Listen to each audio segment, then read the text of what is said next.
Hello guys, welcome back to my YouTube channel. Spoorthi Gowda YouTube ಚಾನಲ್ಗೆ ಸ್ವಾಗತ ಸುಸ್ವಾಗತ. ಇವತ್ತು ನಾನು ಫುಡ್ ಬ್ಲಾಗ್ನ ಶೇರ್ ಮಾಡ್ತಾಯಿದ್ದೀನಿ. ಇವತ್ತು ಹಳ್ಳಿ ಸ್ಟೈಲಲ್ಲಿ ಹೇಗೆ ಬಸ್ಸಾರು ಮಾಡ್ತಾರೆ ಅಂತ ನಿಮ್ಮ ಜೊತೆ ಶೇರ್ ಮಾಡ್ಕೊಳ್ತೀನಿ. ಹೀರೆಕಾಯಿ, ಬೀನ್ಸು, ಆಮೇಲೆ ಈಗ ಹಸಿಕಾಳು ಸೀಸನ್ ಆಗಿರೋದ್ರಿಂದ ಅವರೆಕಾಳು ಹಾಕಿ ಒಂದು ಸೂಪರಾಗಿರೋ ಬಸ್ಸಾರನ್ನ ರೆಡಿ ಮಾಡೋಣ. ಬನ್ನಿ ನೋಡೋಣ ಹೇಗೆ ಮಾಡೋದು ಅಂತ ಹೇಳಿ. ಗೈಸ್, ನಾನು ಇವಾಗ ಇಲ್ಲಿ ಬೀನ್ಸ್ನ ನೀಟಾಗಿ ತೊಳೆದು ಅದನ್ನ ಕಟ್ ಮಾಡಿ ಇಟ್ಕೊಂಡಿದ್ದೀನಿ. ಸಣ್ಣ ಸಣ್ಣದಾಗಿ ಕಟ್ ಮಾಡ್ಕೊಳ್ಬೇಕು. ಅದಾದಮೇಲೆ ಹೀರೆಕಾಯಿನೂ ಅಷ್ಟೇ ಸಣ್ಣ ಸಣ್ಣದಾಗಿ ಕಟ್ ಮಾಡಿ ಇಟ್ಕೊಂಡಿದ್ದೀನಿ. ಅದಾದಮೇಲೆ ಅವರೆಕಾಳನ್ನೂ ಅಷ್ಟೇ ತೊಳೆದು ಇಟ್ಕೊಂಡಿದ್ದೀನಿ. ಒಂದು ಕುಕ್ಕರ್ನ ತೊಗೊಂಡು ಅವರೆಕಾಳು ಹಾಕ್ಕೋಬೇಕು. ಅದ್ರ ಜೊತೆಗೆ ಬೀನ್ಸ್ ಕೂಡ ಕಟ್ ಮಾಡಿ ಇಟ್ಕೊಂಡಿರೋಂಥ ಬೀನ್ಸ್ನ ಹಾಕ್ಕೋಬೇಕು. ಅದನ್ನೆಲ್ಲ ಹಾಕ್ಕೊಂಡಾದ್ಮೇಲೆ ಹೀರೆಕಾಯಿನೂ ಕೂಡ ಹಾಕ್ಕೋಬೇಕು. ಇದು ನೀವು ಬೇಳೆಲ್ಲೂ ಕೂಡ ಮಾಡ್ಬೋದು, ತುಂಬ ಚೆನ್ನಾಗಿರುತ್ತೆ. ಬಟ್ ಸೀಸನ್ ಇರೋದ್ರಿಂದ ನಾನು ಅವರೆಕಾಳಲ್ಲಿ ತೋರಿಸ್ತಾ ಇದ್ದೀನಿ. ನೀವು ಬೇಳೆ ಹಾಕಿ ಮಾಡಿದ್ರೂ ಕೂಡ ಅಷ್ಟೇ ಟೇಸ್ಟಾಗಿ ಬರುತ್ತೆ. ಇದನ್ನೆಲ್ಲ ಒಂದು ಸಲ ವಾಶ್ ಮಾಡಿಕೊಂಡು ಮತ್ತು ನಿಮ್ಗೆ ಎಷ್ಟು ಬೇಕೋ ಅಷ್ಟು ನೀರನ್ನ ಹಾಕ್ಕೊಳ್ಬೇಕು. ಆ ನೀರಿಗೆ ಒಂದು ಟೊಮೆಟೊನ ಹಾಕ್ಕೊಳ್ಳಿ. ನಿಮಗೆ ಜಾಸ್ತಿ ಹುಳಿ ಬೇಕು ಅಂದರೆ ಜಾಸ್ತಿ ಟೊಮೆಟೊನೂ ಕೂಡ ಹಾಕ್ಕೋಬೋದು.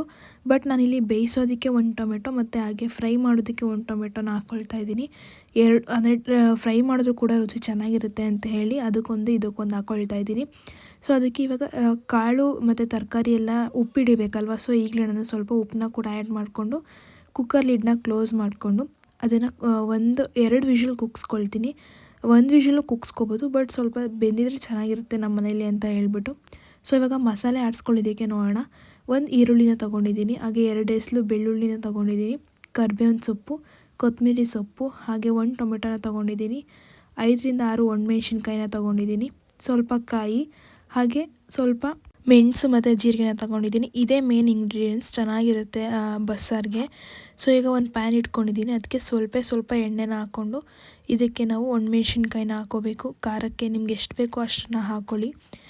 ಅದ್ರ ಜೊತೆಗೆ ನಾನು ಸ್ವಲ್ಪ ಬೆಳ್ಳುಳ್ಳಿನ ಹಾಕ್ಕೊಳ್ತಾ ಇದ್ದೀನಿ. ಅದು ಸ್ವಲ್ಪ ಫ್ರೈ ಆದಮೇಲೆ ಅದಕ್ಕೆ ಆನಿಯನ್ನ ಸೇರಿಸ್ತಾ ಇದ್ದೀನಿ. ಈ ಥರ ಫ್ರೈ ಮಾಡಿ ಹಾಕ್ಕೊಂಡ್ರೆ ಟೇಸ್ಟು ಬೇರೆ ಥರನೇ ಇರುತ್ತೆ. ಹಂಗೆ ಹಸಿ ಹಾಕ್ಕೊಂಡ್ರೆ ಚೆನ್ನಾಗಿರಲ್ಲ ಅಷ್ಟು. ಈ ಥರ ಒಂದು ಸರಿ ಫ್ರೈ ಮಾಡಿಬಿಟ್ಟು ಮಾಡಿ ನೋಡಿ, ಆವಾಗ ನಿಮ್ಗೆ ಗೊತ್ತಾಗುತ್ತೆ ರುಚಿ ಎಷ್ಟು ಚೇಂಜ್ ಇರುತ್ತೆ ಅಂತ ಹೇಳ್ಬಿಟ್ಟು. ಅದಕ್ಕೆ ನಾನು ಇವಾಗ ಮೆಣಸು ಮತ್ತು ಜೀರಿಗೆನ ಹಾಕ್ಕೊಳ್ತಾ ಇದ್ದೀನಿ. ಹಾಗೆ ಸ್ವಲ್ಪ ಕರಿಬೇವಿನ ಸೊಪ್ಪನ್ನ ಕೂಡ ಹಾಕ್ಕೊಂಡಿದ್ದೀನಿ. ಕರಿಬೇವಿನ ಸೊಪ್ಪನ್ನು ನೀವು ಹಾಕ್ಕೊಂಡು ನೋಡಿದ್ರೆ ಟೇಸ್ಟ್ ಡಿಫ್ರೆಂಟಾಗಿ ಬರುತ್ತೆ, ಚೆನ್ನಾಗೂ ಕೂಡ ಇರುತ್ತೆ, ತಿನ್ನೋದಕ್ಕೂ ಫ್ಲೇವರ್ ಚೆನ್ನಾಗಿರುತ್ತೆ. ಇದನ್ನು ಸ್ವಲ್ಪ ರೋಸ್ಟ್ ಮಾಡ್ಕೊಳ್ಬೇಕು, ಈರುಳ್ಳಿ ಎಲ್ಲ ಸ್ವಲ್ಪ ಸಾಫ್ಟ್ ಆಗೋವರೆಗೂ. ಅದಾದಮೇಲೆ ನಾನಿಲ್ಲಿ 1 ಟೊಮೆಟೊನ ಹಾಕ್ಕೊಳ್ತಾ ಇದ್ದೀನಿ. ಏನಕ್ಕೆ ಈ ಥರ ಫ್ರೈ ಮಾಡ್ಕೋಬೇಕು ಅಂತ ಹೇಳಿದ್ರೆ, ಹಸಿ ಇದ್ದರೆ ಅಷ್ಟು ಚೆನ್ನಾಗಿರಲ್ಲ. ಆದರೆ ಈ ಥರ ಫ್ರೈ ಮಾಡಿಕೊಂಡು ಅದನ್ನು ರುಬ್ಬಿ ಮತ್ತೆ ಬೇಯಿಸಿದ್ರೆ ತುಂಬ ಟೇಸ್ಟ್ ಸಖತ್ತಾಗಿರುತ್ತೆ. ಇವಾಗ ಇಲ್ಲಿ ಸ್ವಲ್ಪ ಕಾಯಿನ ಕೂಡ ಹಾಕ್ಕೊಳ್ತಾ ಇದ್ದೀನಿ. ನಿಮಗೆ ಜಾಸ್ತಿ ಕ್ವಾಂಟಿಟಿಲಿ ಬೇಕು ಅಂದರೆ ಜಾಸ್ತಿ ಕಾಯಿನ ಹಾಕ್ಕೊಳ್ಳಿ. ಬಟ್ ಕಾಯಿ ಜಾಸ್ತಿ ಹಾಕ್ಕೊಂಡ್ರೆ ಟೇಸ್ಟ್ ಅಷ್ಟು ಚೆನ್ನಾಗಿ ಆಗೋದಿಲ್ಲ. ಯಾವುದೇ ಅಡುಗೆ ಆದರೂ ಅಷ್ಟೇ ಕಾಯಿನ ಸ್ವಲ್ಪ ಕಮ್ಮಿನೇ ಹಾಕ್ಕೊಳ್ಳಿ, ಬಿಕಾಸ್ ಅದು ಟೇಸ್ಟ್ ಕೊಡುತ್ತೆ. ಜಾಸ್ತಿ ಹಾಕ್ಕೊಂಡ್ರೆ ಕಾಯಿ ಥರನೇ ಹೊಡೆದ್ಬಿಡುತ್ತೆ. ಅದಕ್ಕೆ ನಾನು ಸ್ವಲ್ಪ ಕೊತ್ತಂಬರಿ ಸೊಪ್ಪನ್ನ ಹಾಕ್ಕೊಂಡಿದ್ದೀನಿ. ಅದನ್ನೆಲ್ಲ ಫ್ರೈ ಮಾಡಿ ಸೈಡ್ಗೆ ಇಟ್ಕೊಂಡಾದ್ಮೇಲೆ ಇಲ್ಲಿ ಬೇಯಿಸಿರೋದೆಲ್ಲ ರೆಡಿಯಾಗಿತ್ತು. ವಿಜಿಲೆಲ್ಲ ಎತ್ತಿ ಅದನ್ನು ಸೊಪ್ಪು ಸೋರೋ ಬೋಸಿಗೆ ಹಾಕ್ಕೊಳ್ತಾ ಇದ್ದೀನಿ. ನೀರು ಮತ್ತು ಕಾಳು ತರಕಾರಿನೆಲ್ಲ ಸಪ್ರೇಟ್ ಮಾಡ್ಕೊಳ್ತಾ ಇದ್ದೀನಿ. ನೋಡಿರ್ಬೋದು 2 ವಿಜಿಲ್ಗೆ ಪರ್ಫೆಕ್ಟಾಗಿ ಬೆಂದಿದೆ, ಜಾಸ್ತಿನೂ ಬೆಂದೋಗಿಲ್ಲ, ಆಮೇಲೆ ಸ್ವಲ್ಪ ಹಸಿಗೂ ಕೂಡ ಇಲ್ಲ, ಪರ್ಫೆಕ್ಟಾಗಿ ಬೆಂದಿದೆ. ಇವಾಗ ನಾನು ಬೇಯಿಸ್ಕೊಂಡಿರುತ್ತೆ ಟೊಮೆಟೊನೂ ಕೂಡ ಹಾಕ್ಕೊಳ್ತಾ ಇದ್ದೀನಿ. ಅದಾದಮೇಲೆ ನಾನು ಏನು ಫ್ರೈ ಮಾಡಿ ಇಟ್ಕೊಂಡಿದ್ದೆ ಅಲ್ವಾ, ಅದನ್ನೂ ಕೂಡ ಇಲ್ಲಿ ಮಿಕ್ಸಿ ಜಾರ್ಗೆ ಹಾಕ್ಕೊಳ್ತಾ ಇದ್ದೀನಿ. ಇದಕ್ಕೆ ಸ್ವಲ್ಪ ನೀವು ಏನು ಬೇಯಿಸ್ಕೊಂಡು ಇಟ್ಕೊಂಡಿರ್ತೀರಲ್ವ ಅದನ್ನು ಕೂಡ ಕಾಳು ಮತ್ತು ಹೀರೆಕಾಯಿ, ಬೀನ್ಸು, ಅದನ್ನೂ ಕೂಡ ಸ್ವಲ್ಪ ಹಾಕ್ಕೊಂಡ್ರೆ ಟೇಸ್ಟ್ ತುಂಬ ಚೆನ್ನಾಗಿರುತ್ತೆ. ಬಸ್ಸಾರಿಗೆ ಇದೂ ಕೂಡ ಮೇಯ್ನೇ ಆಗಿರುತ್ತೆ. ಇದನ್ನು ಸ್ವಲ್ಪ ಹಾಕ್ಕೊಂಡು ಅದಾದಮೇಲೆ ಚೆನ್ನಾಗಿ ರುಬ್ಕೊಳ್ಳಿ, ಫುಲ್ ನುಣ್ಣಗಾಗೋ ಥರ ರುಬ್ಕೊಳ್ಳಿ. ಅದಾದಮೇಲೆ ಒಂದು ಪಾತ್ರೆ ತೊಗೊಂಡು ಅದಕ್ಕೆ ಎಣ್ಣೆ ಬಿಡ್ತಾಯಿದ್ದೀನಿ.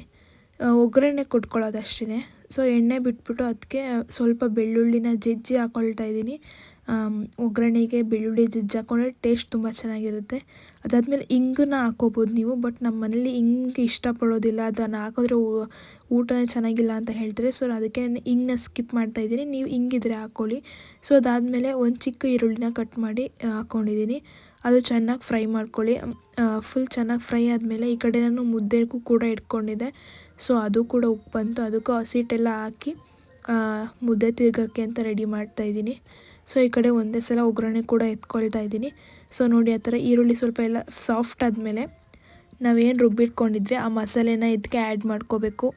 ಸೊ ಅದನ್ನು ಹಾಕ್ಕೊಂಡು ನಾವು ಏನು ಬೇಯಿಸಿಟ್ಕೊಂಡಿದ್ವಲ್ಲ ಆ ನೀರನ್ನ ಚೆಲ್ಲಬೇಡಿ. ಆ ನೀರನ್ನೇ ಇದಕ್ಕೆ ನೀರು ಹಾಕ್ಕೊಂಡು ಮಿಕ್ಸ್ ಮಾಡಿ ಸಾಂಬಾರು ಒಳಗಡೆ ಹಾಕ್ಕೊಳ್ಳಿ. ಆ ನೀರಲ್ಲಿ ರುಚಿಯೆಲ್ಲ ಇರುತ್ತೆ, ಅದನ್ನ ಚೆಲ್ಬಿಟ್ರೆ ಟೇಸ್ಟೇ ಹೋಗ್ಬಿಡುತ್ತೆ.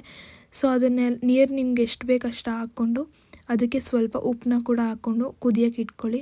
ಸೊ ಅದಾದಮೇಲೆ ನಾನಿಲ್ಲಿ ಮುದ್ದೆ ಕಟ್ಕೊಳ್ತಾ ಇದ್ದೀನಿ. ಸೊ ಮುದ್ದೆ ಎಲ್ಲ ಕಟ್ಟಾದಮೇಲೆ ನಾನಿಲ್ಲಿ ಈರುಳ್ಳಿನೆಲ್ಲ ಕಟ್ ಮಾಡ್ಕೊಂಡು ಇಟ್ಕೊಂಡಿದ್ದೀನಿ, ಕಾಳನ್ನ ಒಗ್ಗರಣೆ ಕೊಟ್ಕೊಳ್ಳೋಣ ಅಂತ ಹೇಳಿ. ಸೊ ಒಂದು ಪ್ಯಾನ್ ಇಟ್ಕೊಂಡು ಅದಕ್ಕೆ ಸ್ವಲ್ಪ ಎಣ್ಣೆನ ಹಾಕ್ಕೊಳ್ತಾ ಇದ್ದೀನಿ. ಅದಾದಮೇಲೆ ಒಣಮೆಣ್ಸಿನ್ಕಾಯಿನ ಹಾಕ್ಕೊಂಡು ಅದು ಸ್ವಲ್ಪ ಫ್ರೈ ಆದಮೇಲಿಂದ ಈರುಳ್ಳಿನ ಹಾಕ್ಕೊಳ್ತಾ ಇದ್ದೀನಿ. ಇಷ್ಟೇ ಒಗ್ಗರಣೆಗೆ, ಇದು ಏನು ಜಾಸ್ತಿ ಹಾಕಬೇಕಾಗಿರೋಂಥ ಅವಶ್ಯಕತೆ ಇಲ್ಲ. ಸಿಂಪಲ್ಲಾಗಿ ಮಾಡಿಕೊಂಡು ತುಂಬ ಟೇಸ್ಟಿಯಾಗಿ ಬರುತ್ತೆ.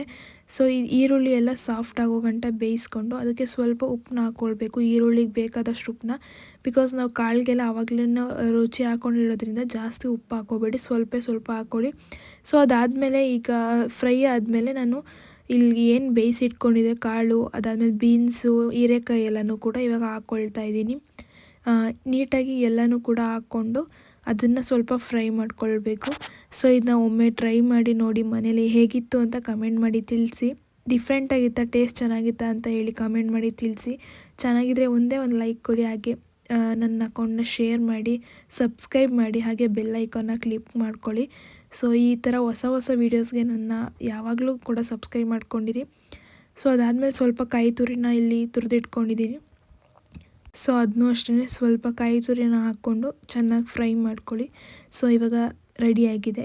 ಇದನ್ನು ಇವಾಗ ಬಿಸಿ ರಾಗಿ ಮುದ್ದೆ ಹಾಕ್ಕೊಂಡು, ಈ ಪಲ್ಯನ ಹಾಕ್ಕೊಂಡು, ಬಿಸಿ ಬಸ್ಸಾರನ್ನ ಹಾಕ್ಕೊಂಡು ಟೇಸ್ಟ್ ಮಾಡ್ತಾಯಿದ್ರೆ ಸೂಪರಾಗಿರುತ್ತೆ. ನಿಮ್ಗಿಷ್ಟ ಆಗೋರಿಗೆ ಒಂದ್ಸಲ ಮಾಡಿಕೊಡಿ, ಅವರು ಹೇಳ್ತಾರೆ ತುಂಬ ಚೆನ್ನಾಗಿತ್ತು ಅಂತ ಹೇಳಿ. ಸೊ ಈ ವಿಡಿಯೋ ನಿಮಗೆ ಇಷ್ಟ ಆಗಿದ್ದರೆ ಲೈಕ್ ಮಾಡಿ, ಶೇರ್ ಮಾಡಿ, ಕಮೆಂಟ್ ಮಾಡಿ, ಹಾಗೆ subscribe my channel. Okay, bye.